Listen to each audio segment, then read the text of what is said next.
Many activities can be addictive, the main ones being using drugs, eating sugar, playing video games, gambling, watching pornography, or watching my YouTube videos. But how can we get addicted to something? Let's explore what we know about addiction.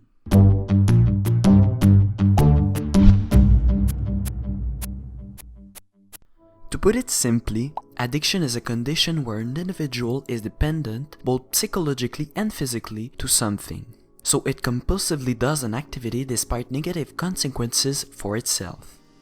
Humans can either become addicted to a substance or an activity.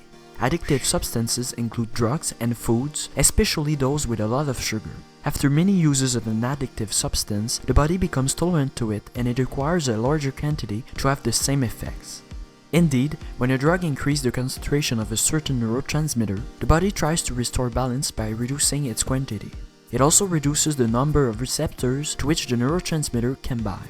This moderates the effects of the drug and creates a tolerance to the substance. Also, if you suddenly stop taking the addictive substance, you experience various withdrawals, such as headaches, vomiting, or depression. This happens because there is not enough neurotransmitters as the body slowed down the production.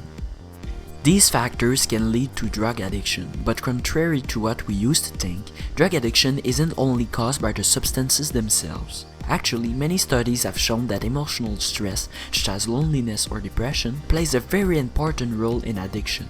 People who feel alone often engage in stimulant activities such as drug usage to relieve themselves from their personal issues. They then may or may not become addicted to the substance. For example, during the Vietnam War, many American soldiers were using drugs to relieve themselves from the horrors of the war. When they came back home, their drug habits were closely studied. Surprisingly, most of them stopped using drugs as they were now happy and live in a stable environment. As for activities, they can be addictive when they are pleasant ones because they release excitatory neurotransmitters such as adrenaline or dopamine.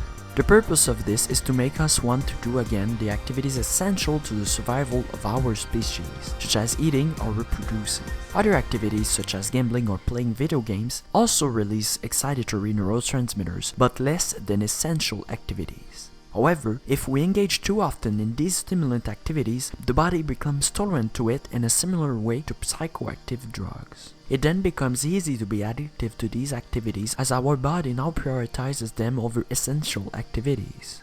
What are the dangers of addiction? The brain being still in development until 20 to 25 years old, addiction at a young age can permanently change the way the brain works. It can modify the concentrations of neurotransmitters and the connections between neurons. Also, addiction to some drugs such as cocaine by a mother causes the babies to be born with a drug addiction. Finally, addiction has terrible consequences on the social life of addicted individuals as they often prioritize their addiction over their work, friends, and family.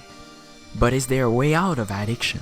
Historically, many governments have declared war to drugs. They try to solve the problem of drug addiction by eradicating the supply of psychoactive substances. So, they made drugs illegal and put drug dealers in jail.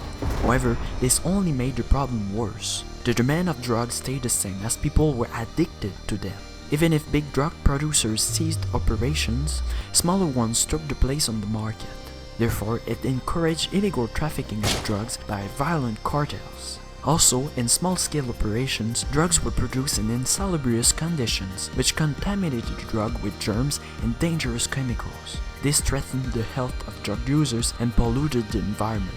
But now, with our new comprehension of addiction, we've realized that throwing addicted people in jail and excluding them from society only worsens their feelings of loneliness. This makes them want to use the drugs even more. Instead, a better solution would be to help addicted people to solve their personal issues and make social connections. So, anybody can develop an addiction, but the best way to avoid one is to have a healthy lifestyle. Make social connections and be happy. But beware, happiness is addictive.